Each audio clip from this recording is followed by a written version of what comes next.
Prajurit Ukraina terekam drone pengintai Rusia sedang berupaya menyusup ke posisi benteng pasukan Rusia di Kherson. Rekamannya ramai beredar di Telegram pada Senin 6 Februari 2023. Namun aksi prajurit Ukraina segera digagalkan. Berkat bantuan drone pengintai, pasukan Rusia meluncurkan serangan tepat sasaran ke para penyusup.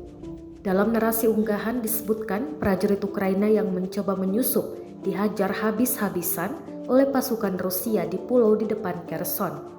Ledakan demi ledakan tampak jelas dalam rekaman. Artileri Rusia menghantam sebuah gedung tempat bersembunyi prajurit Kiev. Selanjutnya menghabisi posisi target di lapangan terbuka.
Rusia sendiri mengklaim secara total sejak awal operasi militer khusus telah menghancurkan 382 pesawat Ukraina, 206 helikopter, 3027 kendaraan udara tak berawak, 403 sistem rudal anti pesawat, 7.759 tank dan kendaraan tempur lapis baja lainnya.